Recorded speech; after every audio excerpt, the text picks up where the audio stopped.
I am going to say something today about money, and I need to preface it with absolute honesty. I still trade my hours for money.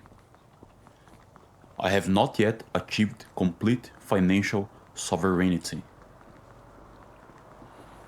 but I'm no longer blind to how the game is played.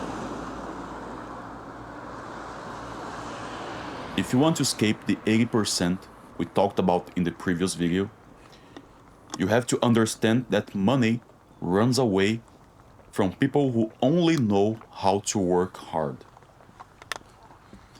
It relentlessly pursues those who understand the metaphysics of the flow. Today, in part 2 of the Citrinitas map, we are going to look at the blueprint of wealth. We are going to discuss the brutal difference between labor and assets, the Hermetic laws of abundance, and why specializing in just one thing is a trap designed to keep you poor.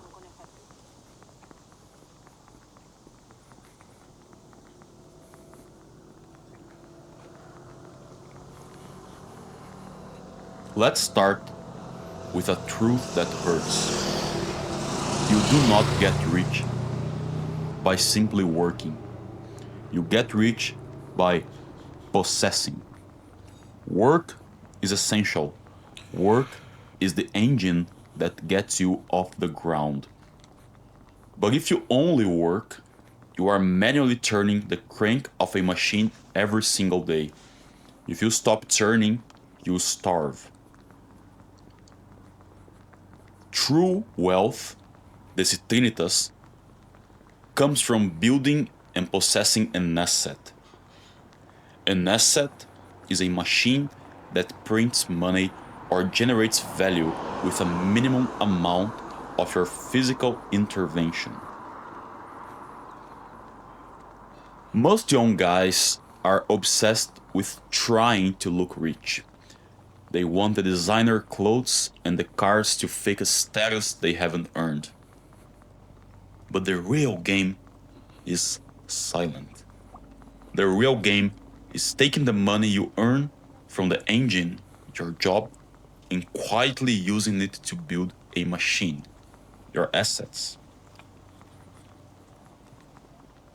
To build these assets, you have to understand the ancient rules. Long before modern economics, the Hermetic philosophers understood the law of the rhythm and the law of flow. There is an absolute, unbreakable law of the universe. Water standing still rots. Money functions somewhat like blood in the human body. If it stops circulating, it coagulates and it dies. If you hoard your money out of pure fear and scarcity, bearing away because you are terrified of losing it, the energy loses its power of action. The secret of the ancients wasn't a greedy desire to hoard, it was a profound respect for the flow. Capital must be placed under the pulse of life. It must be constantly moved into new ideas, skills, and assets. But how do you create that flow? You have to break the Matrix favorite rule. The system desperately tries to convince you that to be functional, you must be good at exactly one thing. Pick a major, be a specialist, be a predictable, easily replaceable piece of code in their program. But if we look at Carl Jung, we find the concept of conjunctio, the onion of the opposites. Not sure if I pronounced correctly though. And if we look at history, the greatest geniuses were never specialists, they were polymaths. You see, true intelligence isn't born from an isolated skill. It is born from fusing competences that seem to have absolutely nothing to do with each other. You need to synthesize deep philosophy with cutting edge technology like AI. You can be a brilliant observer, but if you don't develop the commercial intelligence to sell your idea, you are useless.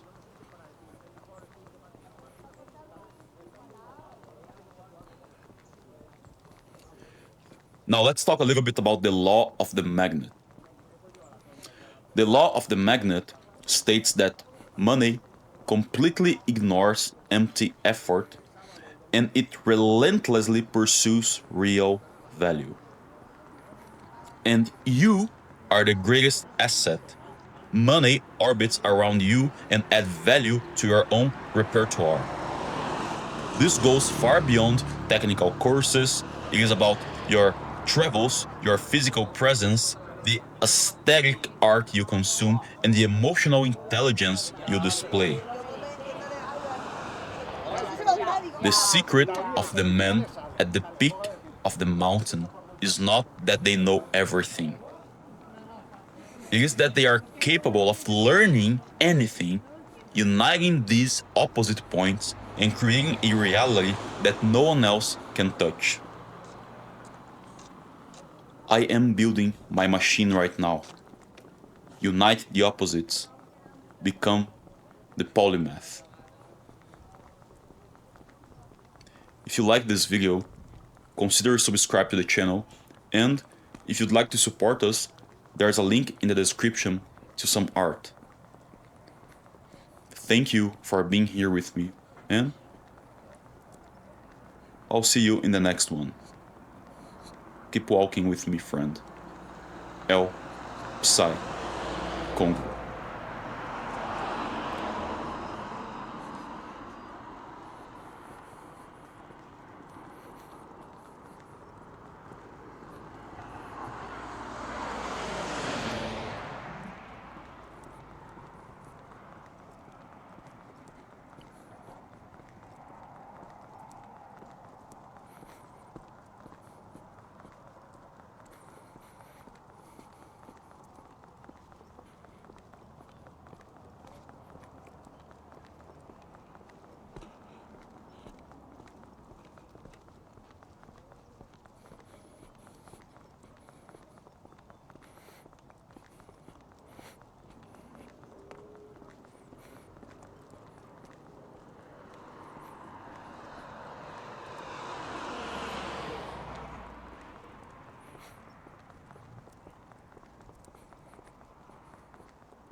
Olá, bom dia.